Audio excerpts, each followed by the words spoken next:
कितना ज़रूरी है ऐसे टाइप की फ़िल्म्स बनाना? ये जब तक आपके घर पे बात नहीं आती ना तब तक आपको समझ में नहीं आएगा। हुआ है कुछ और रीज़न से लेकिन उसे मर्डर या फिर नेचुरल डेथ का एक टैग दे देते हैं। नहीं but there is chicken thankfully I am a non vegetarian so I eat that. मैं क्या ही बोलूँ। अभी तो हमने रिसेंटली देखा धमाल 4 में भी अरशद और अजय देवगन वर देयर। आपने देखा? नहीं बट ये जो लिखा है slow poison in progress, poison बहुत तरीके के होते हैं। हम लोग क्या कर रहे हैं, हम लोग क्यों नहीं सवाल उठा रहे, हम लोग क्यों नहीं पूछ रहे कि भैया। आपने काफ़ी लोगों को हँसाया अपने अलग-अलग कैरेक्टर्स से। ठीक है आप हंसाते हो लोगों को, आप कॉमेडीज भी करते हो, बट आप सिर्फ अगर कॉमेडीज करते रहेंगे तो पर्सनली आपको क्या कौन सा टाइप का कैरेक्टर पसंद है? क्या अलग। मैं उसी मूड में रहूंगा और ऐसा। गोलमाल आने वाला है, क्या कहना चाहोगे गोलमाल के बारे में? Golmaal is always a fun film you know because ज़्यादातर अपने डैड के साथ ज़्यादा क्लोज होते हैं कंपेयर टू मॉम। क्योंकि वैसे हमारे सीन्स है। How was the reunion? A lot depends on the captain also. Hi guys, this is Arna Purve and you watching me on फिल्मी मंत्रा। थिएटर्स में बहुत जल्द रिलीज होने वाली है द इंडिया स्टोरी और इस वक्त हमारे साथ जो एक्टर है उन्होंने काफी हंसाया है आपको उनके अलग अलग कैरेक्टर्स के साथ, लेकिन इस फिल्म में उनका कैरेक्टर बहुत डिफरेंट होने वाला है।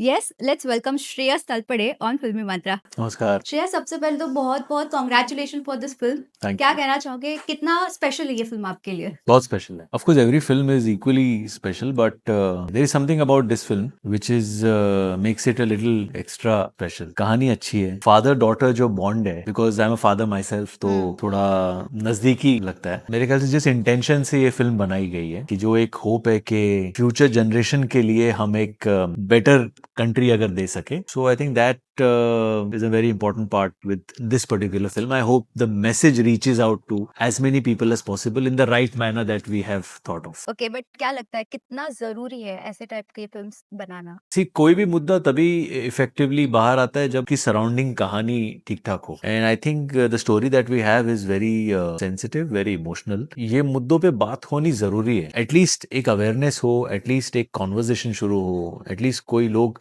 सवाल पूछे। बिकॉज लगने में ऐसा लगता है हाँ ठीक है भैया, पेस्टिसाइड यूज होते हैं, फर्टिलाइजर्स यूज होते हैं, बट उसके कॉन्सिक्वेंसेस क्या हो रहे हैं ये जब तक आपके घर पे बात नहीं आती ना तब तक आपको समझ में नहीं आया। एंड कई लोग इसमें से गुजरे हैं, कई लोग गुजर रहे हैं, अभी और ज्यादा लोग न गुजरे। इसीलिए इट इज इंपॉर्टेंट कि हम इस चीज को एटलीस्ट यहाँ पे समझना शुरू करें and do whatever we can in our capacity to minimise the ill effects of pesticides and fertilisers and food adulteration. आजकल भी हमने एक ऐसे केसेस काफ़ी देखा है, वाटरमेलन वाला भी केस हुआ था बीच में, तो वो टाइम पे भी और फ़िल्म के अंदर भी बताया कि हुआ है कुछ और रीज़न से लेकिन उसे मर्डर या फिर का एक टैग दे देते हैं। क्या लगता है कि इस चीज़ के लिए पर्टिकुलरली रिसर्च कितना होना चाहिए? गवर्नमेंट को भी कितना? एवरीवन इज इक्वली रिस्पॉन्सिबल ना। मतलब आप सिर्फ गवर्नमेंट को दोष दो, आप सिर्फ किसानों को दोष दो, आप सिर्फ फर्टिलाइजर या फार्मा कंपनीज को वगैरह दोष दो, उससे नहीं होगा। हम लोग क्या कर रहे हैं, हम लोग क्यों नहीं सवाल उठा रहे, हम लोग क्यों नहीं पूछ रहे कि भैया ये ऑर्गेनिक आप बताते हो तो ऑर्गेनिक आप कहाँ से ला रहे हो, या बोलते हो हेल्दी तो इसका मतलब एग्जैक्टली क्या होता है। चेतन जी भी बता रहे थे कि मैंगो ड्रिंक है, वो ड्रिंक के पीछे अगर आप पढ़ोगे तो उसमें लिखा है कि it's only flavour, there are no real mangoes. You know ad वैड में दिखाते कि रियल मैंगोज, ऐसा कुछ नहीं होता। आज तो सिचुएशन ऐसी आ गई, वो रियल मैंगो भी रियल है क्या या it is genetically engineer, you know. So I think that is what is scary कि जो खाना हम लोग खा रहे हैं, कि जो अंडे है वो वाकई में अंडे अंडे है या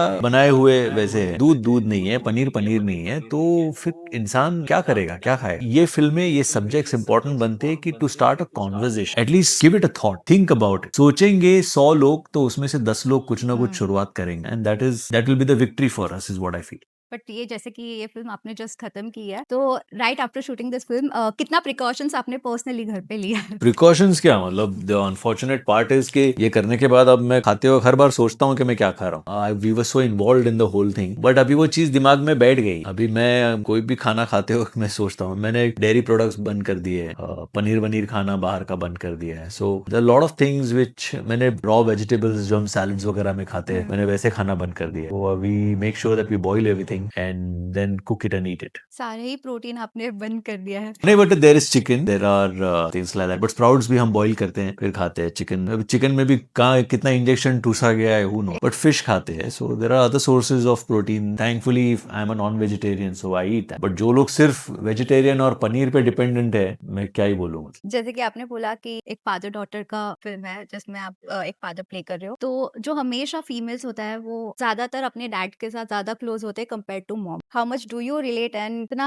आपका केमिस्ट्री था आपके बेटी के साथ फ़िल्म के अंदर, जो परी है? नहीं, बहुत ही मतलब बिकॉज़ हमारे सीन्स और सीक्वेंसेस ज़्यादा है। Obviously it it was important to make her also feel comfortable क्योंकि वैसे हमारे सीन्स हैं एंड यू आर राइट मतलब daughters are somewhere more closer to their fathers तो वैसे ही बॉन्डिंग इसमें भी दिखाने की हमने कोशिश की है। The daughter is closer to the father and what all the father goes through to save her is what the journey is all about. But ये जो लिखा है slow poison in progress, poison बहुत तरीके के होते हैं। फ़िल्म के अंदर किस तरह से वो पूरा डिफाइन सो ये बेसिकली जब हमारे देश में ये हरित क्रांति शुरू हुई थी वहां से जब आर्टिफिशियल फर्टिलाइजर्स पेस्टिसाइड्स ये यूज होना शुरू हुआ था तो उस वक्त कम मात्रा में था थोड़ा सेफ्टी प्रिकॉशंस रख के वो शुरुआत हुई थी बट वो कब धीरे धीरे बढ़ता गया बिकॉज प्रोडक्शन बढ़ाना था और वो जो फसल है वो जहाँ सपोज 40 केले आते हैं एक झाड़ में तो उसको 400 कैसे बनाया जाए वो पॉइंट ऑफ व्यू से जब वो कैसे बढ़ता गया अब वो बढ़ तो गया लेकिन the amount of poison that has gone in is also many food and which is not good for our health. So that is what we are trying to showcase. That is what we are trying to raise a question over. जैसे कि मैंने intro में mention किया आपने काफी लोगों को हंसाया अपने अलग-अलग कैरेक्टर्स से। ये पर्टिकुलर कैरेक्टर प्ले करने के लिए आपने क्या सोचा? सबसे पहले आपके दिमाग में क्या आया to take up this film? It's like you know आप ठीक है आप हंसाते हो लोगों को आप कॉमेडीज भी करते हो बट आप सिर्फ अगर कॉमेडीज करते रहेंगे तो एज एन एक्टर आप खुद भी बोर हो जाएंगे so it is important that you keep dabbling into different genres you keep trying different characters and this is one of those so ये जब आया तब मुझे लगा कि एज एन एक्टर ये आपको भी एक्सप्लोर करने के लिए अच्छा है आपको चैलेंज करेगा लोगों को थोड़ा सरप्राइज करेगा they are used to watching you doing comedies correct. then this is a hopefully will be a welcome change for them also. That's how essentially I looked at the character, and I'm glad I did it because more than the film, more than the character, it was important that we speak on this subject. And the only way as actors or as citizens we can express ourselves is through our work. लेकिन comedy और इतना serious roles करने में बहुत अलग-अलग है, it's way different. आपके लिए कितना डिफिकल्ट था अचानक से एक कैरेक्टर स्विच? नहीं difficult नहीं that is part of our job you know so you just prepare for it you go on set you read your script you rehearse and you perform so honestly मुझे नहीं लगता बहुत ऐसा कुछ rocket science similarly comedies you read it you rehearse of course you have to think you do your homework you have to observe people observe places observe incidents and then you use all of that experience in your work so that's it but बाकी ऐसा क्या अलग मैं अलग अभी है, मैं हाँ। उसी मूड में रहूंगा और ऐसा वैसा सब कुछ पर्सनली आपको क्या कौन सा टाइप का कैरेक्टर पसंद है? नहीं दोनों की चार्म अलग है दोनों के चैलेंजेस अलग है दोनों मतलब husband wife make a relationship complete right so Yeah. वैसा ही है ओनली कॉमेडीज और only serious for me doesn't work if there is a mixture of both in your work then it makes sense आपका और काजल का किस तरह से पार्टनरशिप था? एक दूसरे को किस तरह से सपोर्ट किया throughout the film? See Kajol is a fantastic actress Kajol की फिल्मोग्राफी देखेंगे बॉडी ऑफ वर्क देखेंगे तो इमेंस है साउथ की कुछ ब्लॉकबस्टर्स की वो पार्ट रही है हिंदी की कुछ फिल्में उसने की है so I think and she is extremely professional when you work with someone of that calibre automatically आपका काम बेटर हो जाता है अच्छा वैल्यू एडिशन होता है very focused very sincere but at the same time very chilled out also and we would bond over a lot of things we would bond over food we would bond over kids you know she is got a son I have a daughter so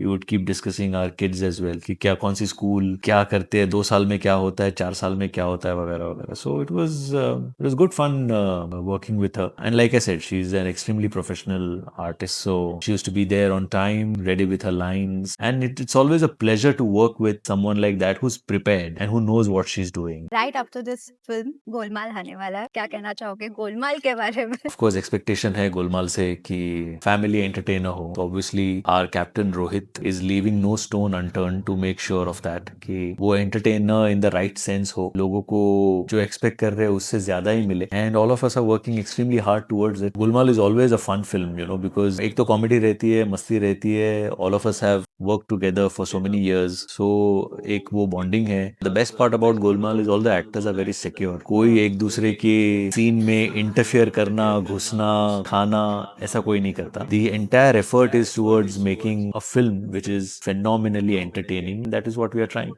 How was the reunion? Oh great always as always great fun to work with the gang और इस बार तो मतलब शर्मन भी join हुआ है अक्की bye है प्रियमणि है new people have come on board Sharman of course has come back again but it is great fun because a lot depends on the captain also you know जिस तरीके से रोहित सबको संभाल के Correct. रखता है and eight the same time सबको strictly कि हम जब काम कॉमेडी करते हैं तो बहुत सीरियसली करते हैं हम उसमें बिल्कुल लोगों को ग्रांटेड नहीं लेते and I think that's one of the USPs of Golmaal. या अभी तो हमने रिसेंटली देखा धमाल 4 में भी अरशद और अजय देवगन वर देयर, तो उनका वो मस्ती और ऑफ स्क्रीन वाला धमाल जो था, आपने देखा? नहीं, गोलमाल में भी उनका आई एम श्योर कि ऐसे ही होने वाला है, बहुत है। लेकिन हाँ हुँ। लेकिन जाते-जाते आप फैन्स को क्या कुछ बोलना चाहोगे फॉर दिस अवेयरनेस? नहीं, यही कहेंगे कि इम्पोर्टेंट मुद्दा है, बट ऑफ कोर्स एक कहानी है एंड वो मुद्दे जितना सीरियस है उतना उसको सीरियसली लिया जाए। एटलीस्ट एक देख के समझ लीजिए कि क्या हो रहा है और क्या हो सकता है, यू नो उतना जानने के लिए मैं चाहता हूँ कि लोग एटलीस्ट एक बार द इंडिया स्टोरी देखें, क्या है वो समझे and if we are able to do anything about the issue, it will only benefit our future generation. Thank you so much. It was a lovely conversation. Pleasure. And natural death. Thank you. Hi, this is Shreyas Talpade and you're watching me on Filmy Mantra.